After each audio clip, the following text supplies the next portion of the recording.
एगो बिरा यो हेलो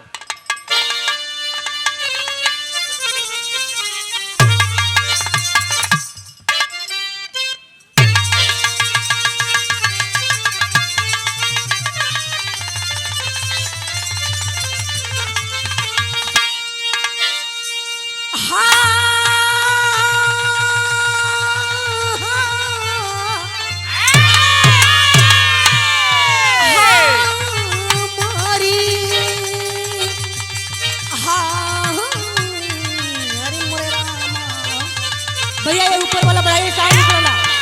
हेलो सामने वाले भैया,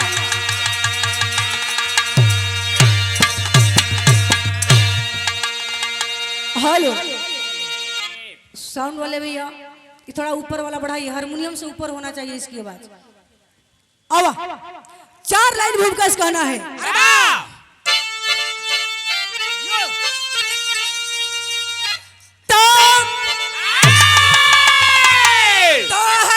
वंश के वीर लोरिक बबर जिनके गर्जन सहिलता जमाना रहा, बाजुओं में हिमालय की हस्ती भरी वीरता का छलकता तराना, से सम मचलती जवानी चलन खातिर फिदा थे बसंगार पे, यही लिए जन्म उनका हुआ, ये दुर्गा सदा रहती तलवार पे।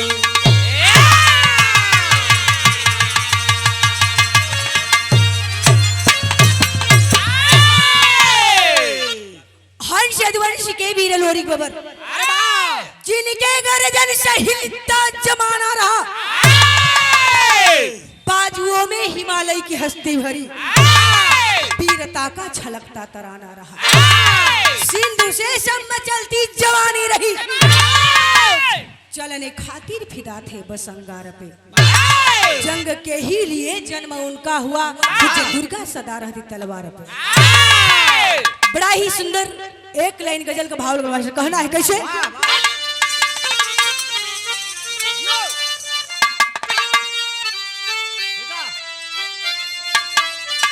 हेलो वाह वाह, देखे बड़ा ही सुंदर गीत का संकेत। आवा तकाते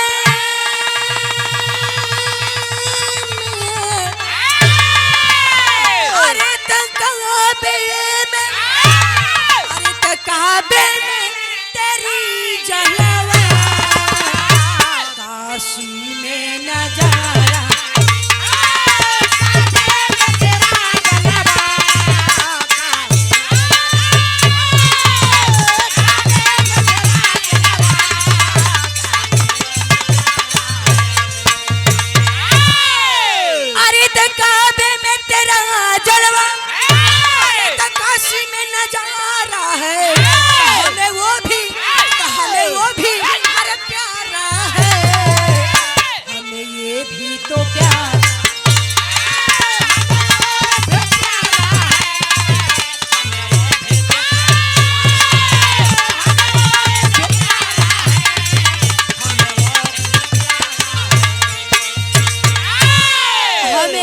प्यारा है, हमें वो भी तो प्यारा है।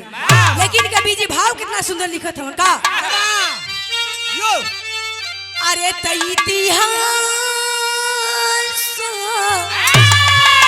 अरे इतिहास, अरे इतिहास के पन्नों पे वीरों की कहानी,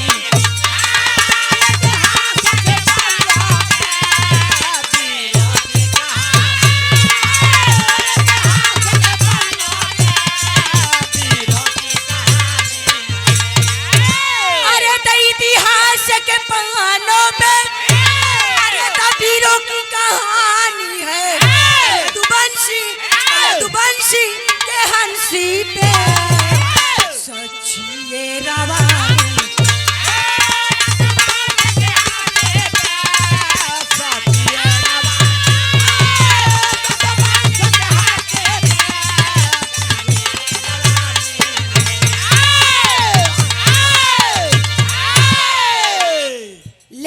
कहानी यहीं से शुरू हो गई। कहानी कहाँ कबा कैसन बाबा।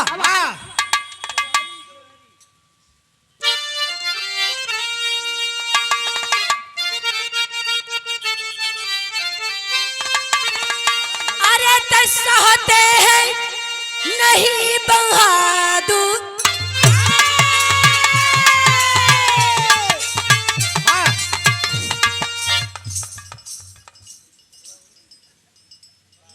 और ये सम्मानित पुरस्कार आया है कलाकारों के दिल की धड़कन, भगवान स्वरूप देवता साक्षात ए बनारस की नगरी के भगवान भोलेनाथ कहा जाए बाबा श्री श्री सिलकट्ठा सिटकावा महाराज जी के आप बहुत ही सच्चे भक्त हैं, पुजारी हैं। और इतना ही नहीं, सारे कलाकारों को प्यार दुलार दिए, और जिस कलाकारों को आप प्यार दुलार दे दिए उसका जिंदगी संवर गई। ये आपकी तरफ से कई हजार रुपए का आशीर्वाद लगी प्रणाम है, साथ में सब भैया लोगों के नमन है। जहां तक हमारी आवाज जाती हो माता बहनों के भेंट अखबार कहना है।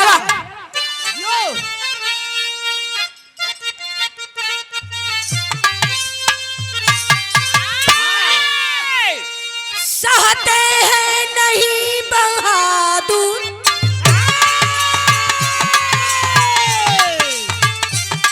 किधर की कभी चुनौती, ईंटों से ईंट बजा कर देते जैसा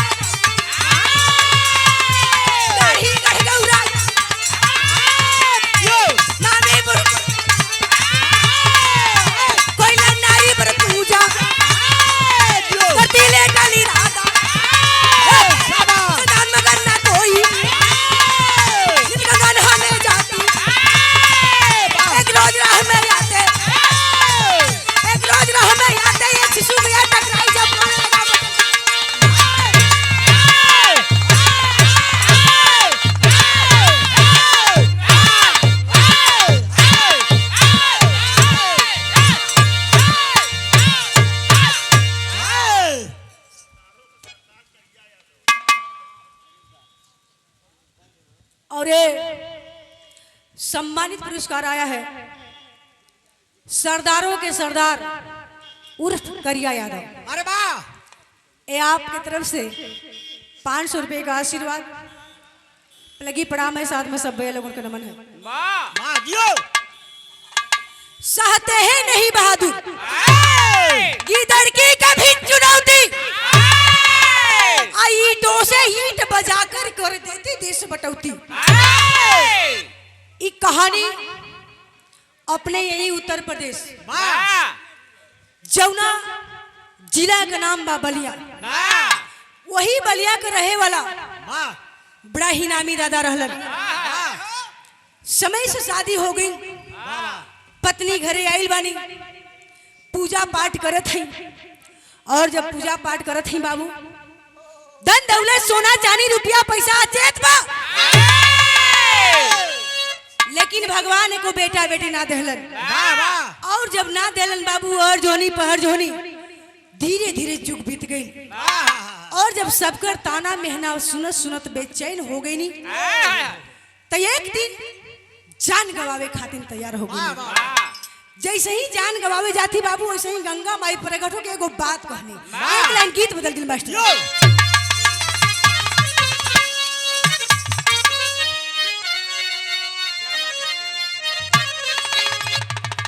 कोरी कहतरिया सासू अरे दहिया जमावेली, आया मेरी तो डालेली जोरा नवराता हो कांधा मन मोहे।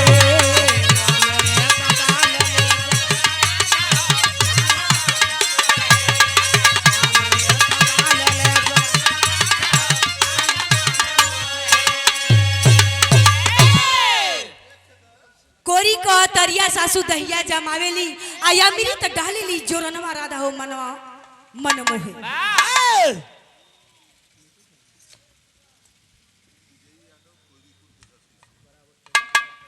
और ये बड़ा ही सुंदर सम्मान फूलों से गुथा हुआ प्यार दुलार और 1 से 1 रुपया दे के सम्मान वाह वाह विजयी यादव कोयरीपुर के धरती से वाह लगी पड़ावे साथ में सब भैया लोगों के नमन है। कहना है वाह गंगा माई कहत है गे बचवा अरे वाह काहे बदे जान गवावत हूँ कल इनके माँ धन दौलत सोना चांदी रुपया पैसा बा वाह वाह लेकिन भगवान एगो बेटा बेटा खातिर दुनिया अन्हार के लिए हवे कहत है गंगा माई समझावत है खुलन के का अरे त पाचा फल खइले होई है अरे 5 गोला लनमा त जिंदगी में तोहरे आई सुखावा बेटी हो दुखावा जाई कुलवोरा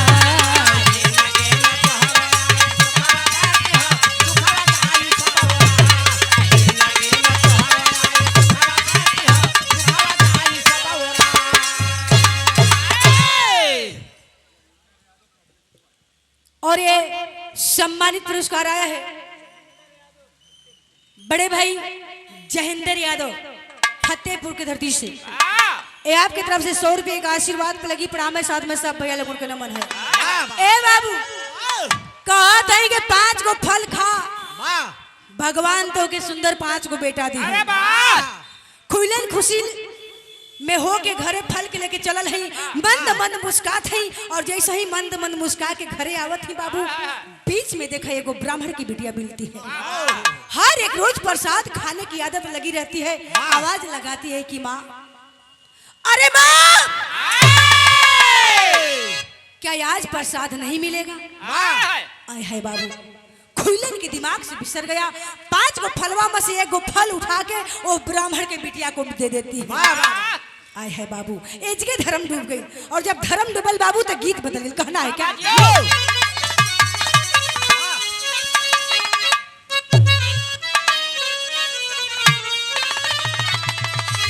बड़ा ही पुरान गीत है अरे ये कही माई के हाय जग जंगमल ये बाबू ये कही माई के हाय जग जामल कोई दुखिया कोई सुकुवारी बा ई समैया बड़ी बलिहारी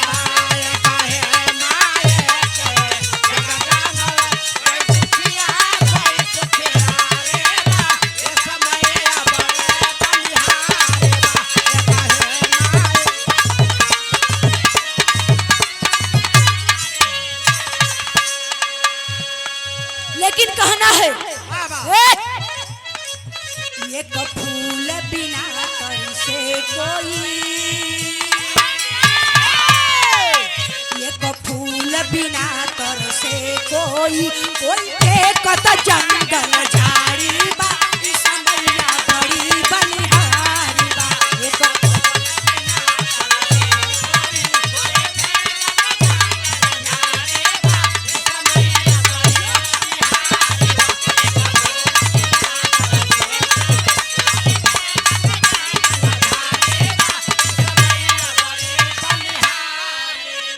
ये सम्मानित पुरस्कार आए हैं बड़े गार्जियन महोदय जय सिंह यादव ये आपके तरफ से 200 रुपये का आशीर्वाद लगी प्रणाम है साथ में सब भैया लोगों का नमन है। ए बाबू लोग बतावे लन जेकरा के भगवान देना तो छप्पर फाड़ के देना और जेकरा के ना देलन बाबू अरे वाह 56 कोट देवी देवतन के पूज आवेला कौनो पत्थर बाकी ना बचेला तब वो भगवान को बेटा बेटी ना देले आखिर खुलन घरे गए हैं और जब घरे गए हैं बाबू फल के खैले हैं और जब धीरे धीरे समय बीतल है 9 महीना का दिन तब बड़ा सुंदर भगवान बेटा दिले हवे बड़ा दिन के बाद घरे में किलकारी गुजलबा संगी साथी हित नाथ झूठ के गीत गौनई गावत हम एक लाइन सोहर का भाव में कहना है अरे वाह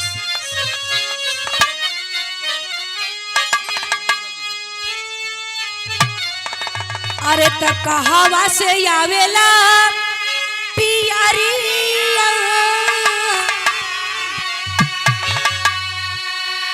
पियरिया लागल झालरी हो आरामा कहावा से आवेला सिंगोरा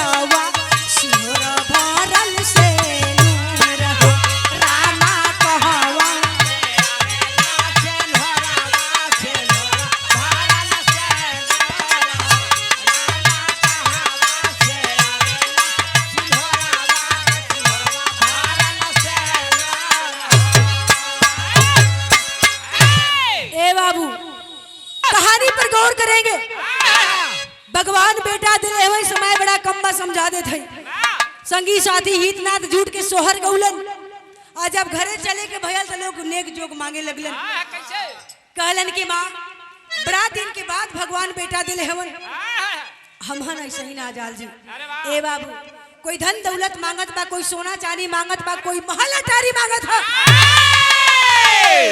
खोइलन खुशी में दान दे देनी अरे वाह और जब दान दे देनी बाबू तो वही घरवा में 3 लोग बचन ही जवन के खोइलन के घरे बचपन से कुटनी पिसौनी पोछा झाड़ू का काम करें बुरा मत मानेंगे आप लोग एक जात की चमाइन थी एक जात की धोबिन थी और एक जात की कोलिन थी ये तीनों औरत वही खोइलन के घरे में कुटनी पिसौनी का काम करें अपन पेट पर्दा पाले आय है बाबू धन दौलत रुपया पैसा देख के लालच हो गई समझ गई नी कि जिंदगी भर हमन कुटनी पिसौनी कैली महतारी के सेवा कैनी गोड़ दबौनी का हमहन का नेक जोगना हो आय है बाबू बोल बैठनी महतारी कहती अरे पागल वो सब तो परदेसी है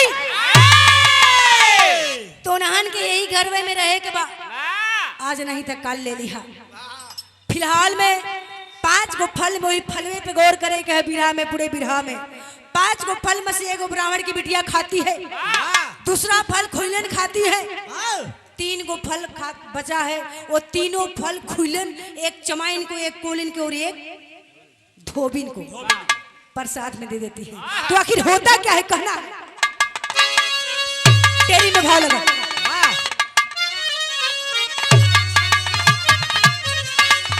राम अरे तब 5 का जग में जोड़ा ना मिला ये बाबू 5 का जग में जोड़ा ना मिला तया तया सवरू लोरी के बाठे मंगरा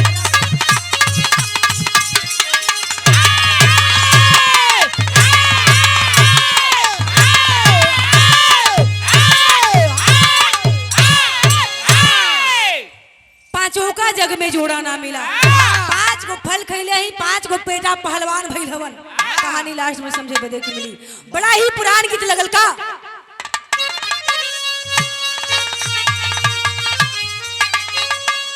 अरे त सुनी कैला रजऊ अरे त सुनी कैला रजऊ कचौरी गली सुनी कैला रजऊ मिर्जापुर के कैला गुले जार हो कचौरी गली सुनी कैला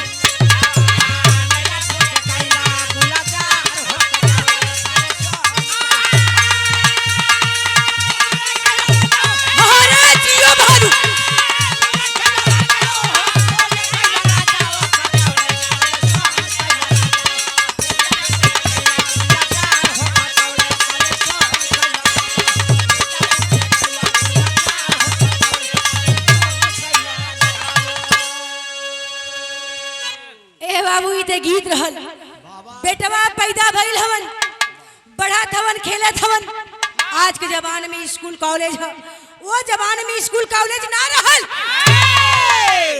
रहल का बाबू अखाड़ा गांव के बहरे लोग सिवान में अखाड़ा खने अपने बेटवन के 10 लीटर 5 लीटर दूध पियावे 3 बजे भोर में मतारी बड़ा प्यार से जगावे ए लाले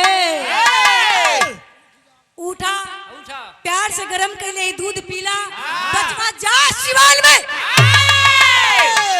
और जाके दहिया में माटी धूर पोत के आवा आज का माई पैसा दे देते हाथ में मोबाइल दे देते और नहीं तो कहते कि जा तनिका दारू ले ले आवा बियर ले ले आवा पहले के माई बहन सिखावे लड़का जवान होत मन हे प्रीति जी लड़कवा जब जवान होत हवन नजर 4 होती है अब नैन 4 हो गई बाबू तो दिल बेकरार होत और दिल बेकरार है चिंता भैया तो भागे बदे के पलार भइल का आखिर भाव में कहना है अब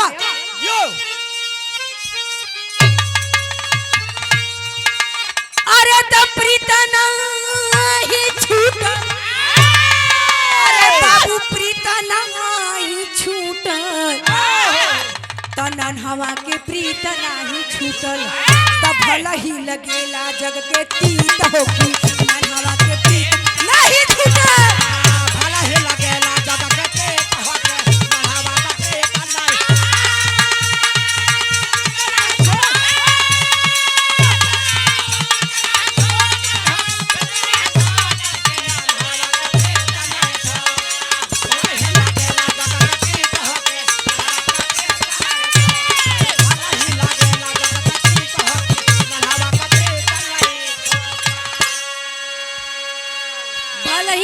कहेला जग के तीत हो कि नन्हवा के प्रेम नहीं छूटा। प्रीत नहीं छूटल महाराज जी। जब प्रीत लग जाती है, लोग बताते हैं कि आजकल बुढ़इयों में प्रीत होत हो, 80 बरिस होला करत लो। 80 बरिस का मोहब्बत होत बा। वो जमाने में और वो आदमी के भी पहला प्यार पहला तकरार आज भी याद रहेला। पहली भाषा ए बाबू कहानी पे गौर करिए। लड़का सयान हो गिलन और जब सयान हो गिलन अखाड़ा लड़त हवन, कुश्ती लड़त हवन।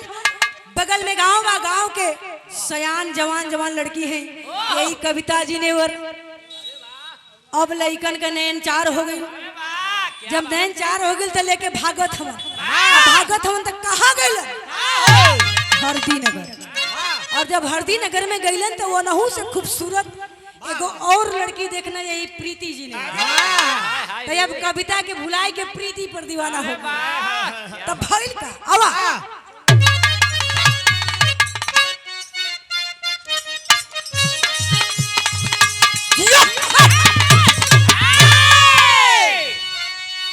अरे बारी उमर कमर लचकनिया गोरिया खींचे निहुर के पनिया गोरी पर झूले झूठिया बारी गोरे घरा में हो रखे पनिया गोरी पर झूले बारे वो बात कमर लचकनिया गोरे घरा में हो रखे पनिया गोरी पर झूले झूलिया। लेकिन वीर हरदी नगर में गइल हवन त करत का हवन आवा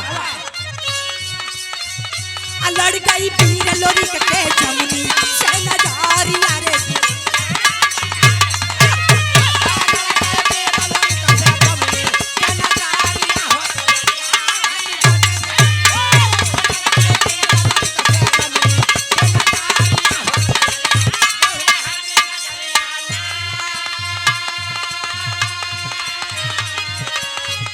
प्रीता जमुनी से लोरी के कहले एक राजा सभा में गइले राजा के फुला के तबले पाके पाके तुरंत मुस्कुराइले लड़ाई में हां केले वारी यारे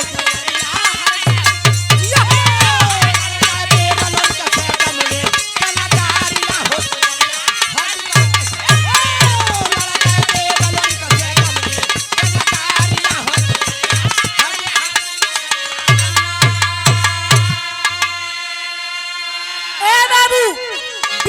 गइल हवन। जब हरदी नगर में तो देखा था उनके गांव में कौनो नौजवान मर्द नाबालन और जब नाबालन बाबू तो सवाल उठाते हैं। आखिर किससे जानकारी ले? गांव के बाहर कुआं था बाबू, उसी कुआं पे 5-6 लड़कियां पानी भर रही थी।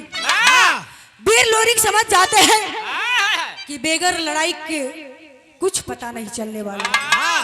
जा करके उस लड़की के ऊपर कंकड़ उठा के मारते हैं, मटकी फूट जाती है। और जब मटकी फूटती है बाबू पानी नीचे आता है और जब पानी नीचे आता है तो गांव के राजा के पास जाती है और वहीं पे जाके एक बात कहती है। क्या पहपट में कहना है?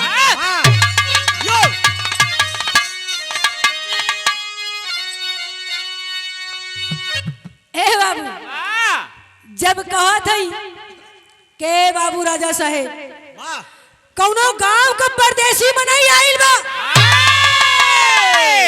आमान के साथे छेड़खानी कैले ह। आमान ऐसे ना छोड़ल जी।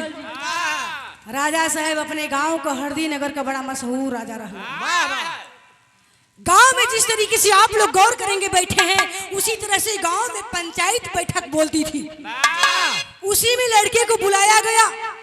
लड़का नहीं आता है, कहता है कि राजा अरे तुम्हारे गांव की लवंडिया नहीं चाहिए, तुम्हारे गांव का धन दौलत नहीं चाहिए। चाहिए क्या? देना चाहते हो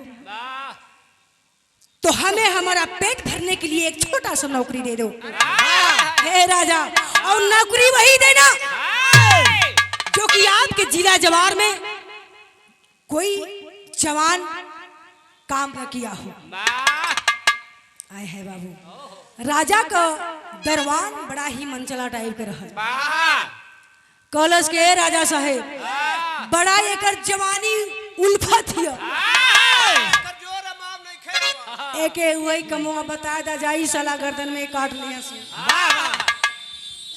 कॉलेज के आखिर कवन काम सच कहत हवे कॉलेज के ठीक बा काम दे लेकिन हमार एक शर्त बा हमरे गांव का 1600 पठा बेड़ के नेवरापुर का राजा हरेवा ले गई ह ओकरा के अगर छोड़ा के लिए बता जानब के तू वीर हवा अये बाबू वीर लोरी कलन गे हमके लड़का मत समझा बच्चा मत समझा एक काम कर दे और हमार कॉलन के का कॉलन के एगो घोड़ा दे दा कॉलन के एक गुना अरे आई सामने देखा कई हजार घोड़ा पड़ल हवा जाके बीच ले और जब वीर लोरी गई हमन बाबू तो होत कहा हवा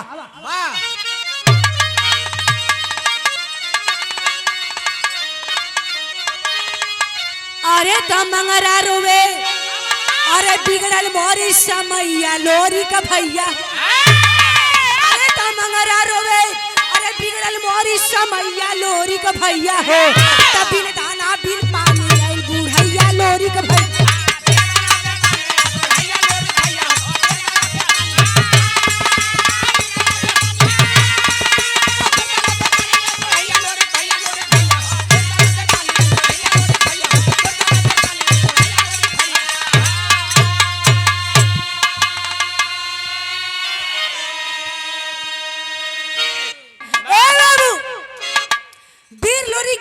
मंगरा चरनिया पकड़ के रोवा था कहा था भैया बेगर दाना बेगर पानी का टूटल है कैसे याद कैला हा वीर लोरी कहलन के चिंता मत करा कुछ करे के बाद नहीं वीर लोरी मंगरुआ घोड़ा के बाहर निकलन निकाल के नहवा धोवा के किशमिश बादाम सानी कोर लगा के एकदम जवान कर देना कविता शरीरिया देखावे लगल मंगरुआ कहो था के भाजा मत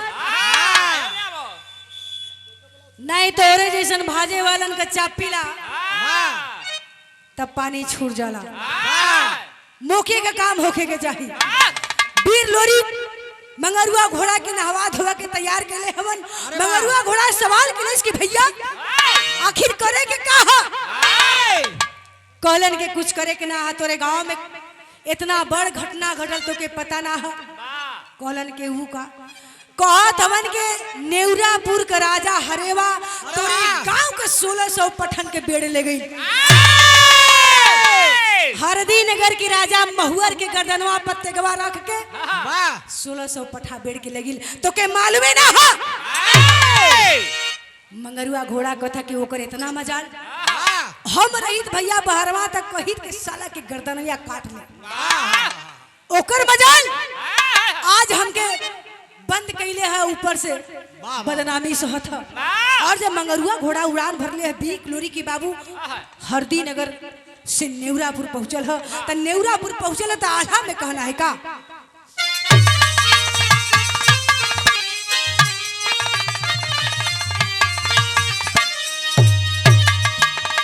अरे लोहवा लगाई दिले नेवरापुरी नगरिया बाबू लोहवा लगाई नेवरापुर नगरिया बाबा लोहवा लगाई नेवरापुर नगरिया बाबा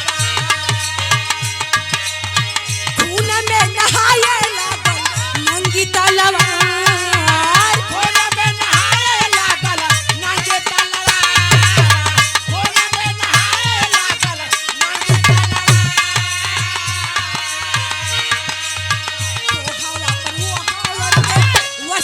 चढ़ाई हो कैले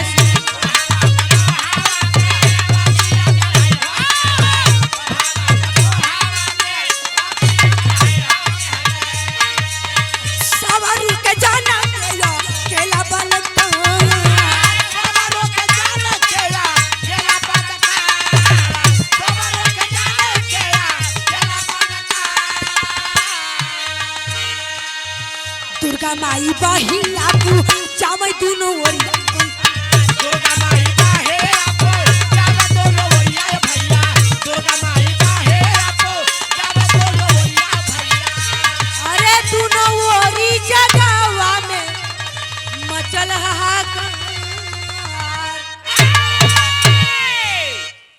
बाबू वीर लोरी के जौना समय नेवरापुर में पहुंचल हमन वो समय हाहाकार मच गई। हाहाकार मच जाता है।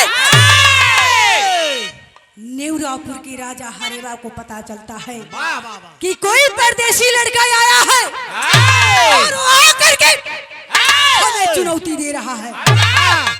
जब इतना बात सुनन बाबू जंग छिड़ गई और जब जंग छिड़ गई बाबू दोनों तरफ लड़ाई लड़ल। इधर वीर लोरी की लड़त हमन उधर वहां पर देवसिया चढ़ाई के दादा सौरू के साथ में लड़ाई लगल बा। और जब इतना लड़ाई लगल बा बाबू वीर लोरी कभी कभी कमजोर पड़त हवन और जैसे ही कमजोर पड़त हवन वैसे ही दुर्गा माई की आवाज लगाते हैं। कहलस लोरी के अरे माँ वो दिन भुला गईलू सात खून का खंदान पीलू आज वो दिन भुला गईलू।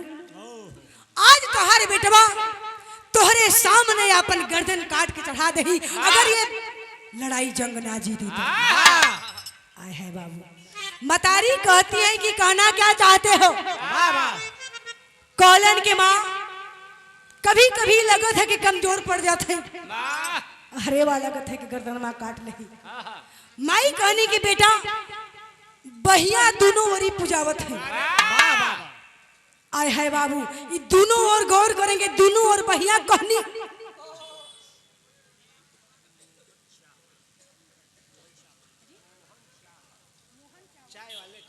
चाय वाले और ये सम्मानित पुरस्कार देते रहे वीर बाबा के पुजारी मोहन चाय वाले। आए बाबूजी की तरफ से आशीर्वाद आया है फूलों से गुथा हुआ प्यार दुलारो 100 रुपया देके सम्मान पे लगी पड़ा हमारे साथ में सब भैया लोगों के मन ए बाबू वीर लोरी कहलन के माई कभो कमजोर पड़ जात है कहनी के बेटा भैया दोनों ओरी पुजावत है ये दोनों ओरी ना समझनी और जब ना समझनी बाबू तक कहलन के माँ हम नहीं जानते कि तुम हमारे दुश्मन की तरफ भी हो और हमारे तरफ भी हो। आए है बाबू ये दोनों ओरी के भैया ना समझते। आखिर जब इतना बात भइल बाबू वीर लोरी कहलन के माँ ये दोनों तीन ओरी ना जानी ला अगर आज ये नेवरापुर की लड़ाई ना जीत माई तब पानी का बात बा गर्दन काट के चढ़ा दे लेकिन वापस ना जाए। कहने की चाहत का हवा कहलन के माँ सिर्फ हमारी बाह आप पुजाओ किसी भी हालत में यह जंग हमें जीतना है। हम भी किसी को वचन दे के आए हैं। इतनी बात दुर्गा माँ सुनती हैं ये मस्त होके दाहिने बाँ पे सवार होती हैं बाएं बाँ पर बनशक्ति दाहिने बाँ पे दुर्गा माँ सवार होती हैं। वीर लोरी की नेवरापुर की लड़ाई जीत जाते हैं। जब जाते हैं बाबू 1600 पाठों को छोड़ा के जब हरदी नगर में चलते हैं तो बहुत सी एक संदेशा आता है। वो संदेशा क्या है बाबू खड़ी में कहना है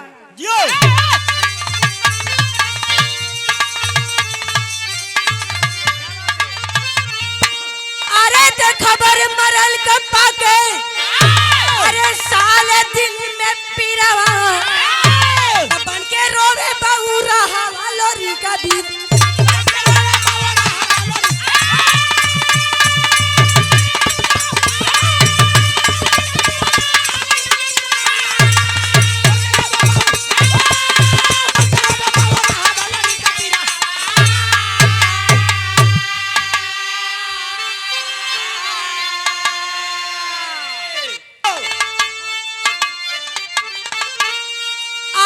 खबर मरल कप्पा के अरे साले दिल में पीरवा बन के रोवे बहू रहा लोरी का बीत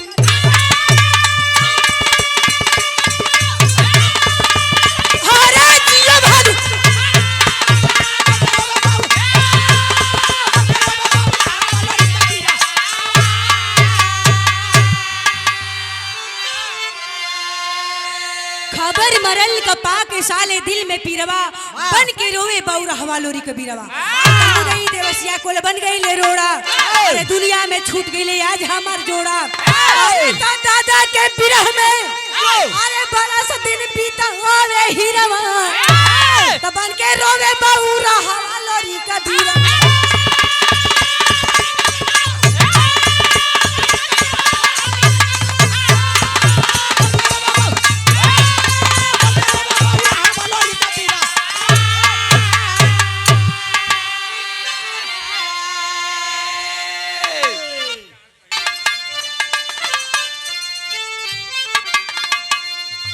ए बाबू, लोग बतावेलन कि जैसी करनी वैसी भरनी, और ना मानो तो करके देखो।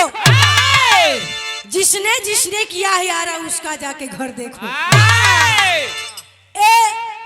ऐसी कहानी है बाबू, जब वीर लोरी नेवरापुर से लड़ाई जंग को जीत के वापस आते हैं, उधर बहुत सी एक संदेशा आता है कि तुम्हारे भाई सवरू मारे गए।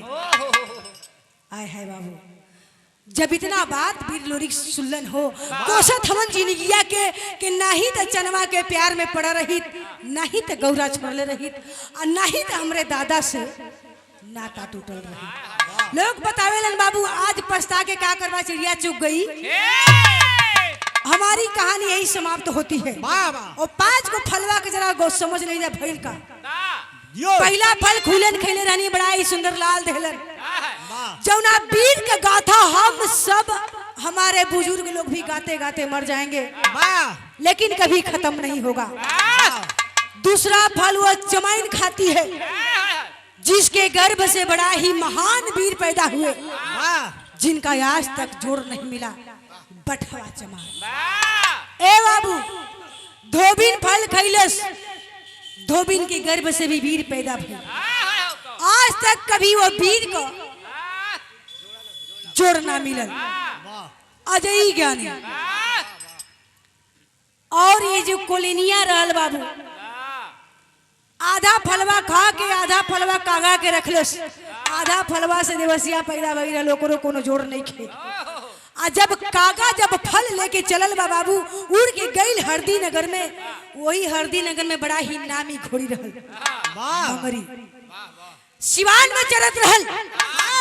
जब फल देखलस कि कावा फल लेके जात है, दूसर कावा मिलल, चोच में चोच लड़ल, फल गिरल, और जब फल गिरल बाबू तो घसिया में लपेट के मंगरी घोड़ी खा गई। और जब खा गई बाबू, तो वही मंगरी घोड़ी से 5वां वीर पैदा हुआ, जिनका आज तक कहीं जोड़ नहीं, मंगरुआ घोड़ा।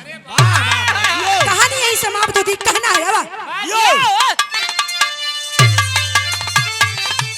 गुरु बिहारी, गुरु गणेश, गुरु रामलाल गुरकारी, कथन करे कवि श्याम नारायण, गीत चीतन निहारी।